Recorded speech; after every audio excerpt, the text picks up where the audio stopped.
Hey guys, Assalamualaikum. This is me from my page and welcome back to my another mini blog. আশা করছি আপনারা সবাই অনেক বেশি ভালো আছেন, আমরাও ভালো আছি। আর শীত কিন্তু একদম শেষ হয়ে যাচ্ছে। শীতের দিনে পিঠা না খেলে কি চলে? আসলে আমার ছেলেটা একটু অসুস্থ ছিল, ওর একটা ছোট্ট অপারেশন হয়েছে, এজন্য পিঠা বানানো হয়নি বাসায়।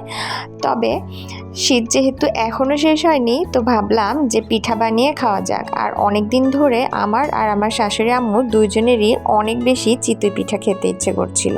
তো আমি তো ঘুম থেকে উঠে দেখি আমার শাশুড়ি একদম সকাল সকাল চাল টাল ভিজিয়ে একদম গুঁড়া করে নিয়ে এসেছে। তো যেই ভাবা সেই কাজ, দুপুরবেলা আমার শাশুড়ি ছাদে গিয়ে পিঠা বানানো শুরু করে দিয়েছে।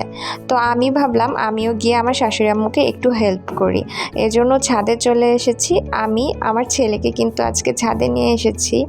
অপারেশনের 21 দিন পরে আজকে ও প্রথম ছাদে এসেছে এবং ছাদে এসে অনেক বেশি খুশি হয়ে গিয়েছে। আর দাদির পাশে বসে বসে পিঠা বানানো দেখছে আর দাদির সাথে অনেক বেশি দুষ্টামি করছে। তো এই যে দেখতেই পাচ্ছেন মাটির চুলায় কি সুন্দর গরম গরম চিতই পিঠা বানানো হচ্ছে। এগুলো দেখেই কার কার খেতে ইচ্ছে করছে সেটা কিন্তু অবশ্যই কমেন্ট করে জানিয়ে দিবেন।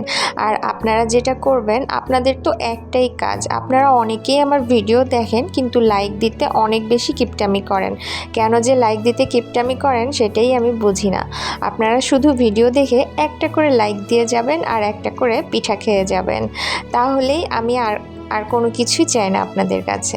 তো এই যে এখানে একটা একটা করে পিঠা বানানো হচ্ছে, আর এভাবে একটা একটা করে পিঠা বানাতে কিন্তু অনেক বেশি সময় লেগে যাচ্ছিল, কিন্তু কি করার, কিছুই করার নেই। মজার মজার জিনিস খেতে হলে একটু তো কষ্ট করতেই হবে। এই যে এখানে কিন্তু পিঠা বানিয়ে বানিয়ে রাখা হচ্ছিল, আর এদিকে আমার ছেলে একটা একটা করে খেয়ে শেষ করে ফেলছিল। আমি নিষেধ করছিলাম খেতে, কারণ এগুলো হচ্ছে আমরা দুধের মধ্যে ভেজাবো, আর এই পিঠাগুলো দুধে ভেজালে কিন্তু অনেক বেশি মজা লাগে। তো আমার শাশুড়ি ছাদে পিঠা বানাচ্ছে, তো আমি ভাবলাম যে আমি ঘরে গিয়ে দুধ আর গুড় একদম জাল দিয়ে রাখি, যাতে গরম গরম পিঠা বানিয়ে এনে ভিজানো যায়। তো এই যে আমি এক চুলায় দুধ আর এক চুলায় গুড় জাল করে নিচ্ছিলাম। তারপরে হচ্ছে এই যে সন্ধ্যার একদম পরে আমার শাশুড়ি সবগুলো পিঠা বানিয়ে ঘরে চলে এসেছে, মানে ছাদ থেকে বাসায় নিয়ে এসেছে। তারপরে এই পিঠাগুলো এখন আমি গরম দুধের মধ্যে ভেজাবো।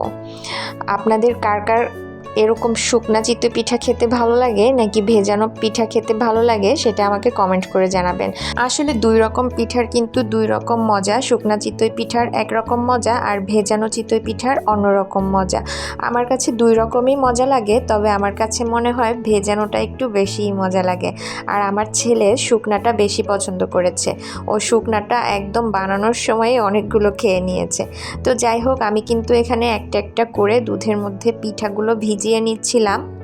আর এখানে অনেকের মনে হতে পারে যে রসটা একটু বেশি হয়ে গেছে, মানে দুধটা বেশি হয়ে গেছে। আসলে কিন্তু সেটা না, পিঠাগুলো ভেজার পরে কিন্তু এই দুধগুলো একদমই অ্যাবজর্ব করে নিবে, তখন কিন্তু বুঝতে পারবেন যে দুধটা একদমই বেশি হয়নি। তো এই পিঠাগুলো সারা রাত ভিজিয়ে রাখার পরে সকালবেলা দেখেন পিঠাগুলো কি সুন্দর করে দুধগুলো একদম শুষে নিয়েছে। আর আমি কিন্তু উপর দিয়ে কিছু নারকেল কোড়ানো ছিটিয়ে দিয়েছিলাম। তো দেখতেই পাচ্ছেন পিঠাগুলো কতটা বেশি লোভনীয় লাগছে। আপনাদের যাদের যাদের খেতে ইচ্ছে করছে তারা আমার বাসায় চলে আসেন, আর আসার আগে অবশ্যই ভিডিওটা সম্পূর্ণ দেখে একটা করে লাইক দিয়ে আসবেন। তো ভিডিওটা কার কার কাছে ভালো লাগলো সেটা কমেন্ট করে জানিয়ে দিবেন। ভিডিওটা কিন্তু দেখতে দেখতে একদম শেষ পর্যায়ে চলে এসেছি। আপনারা সবাই অনেক বেশি ভালো থাকবেন, সুস্থ থাকবেন, আর আমাদের জন্য দোয়া করবেন। আল্লাহ হাফেজ।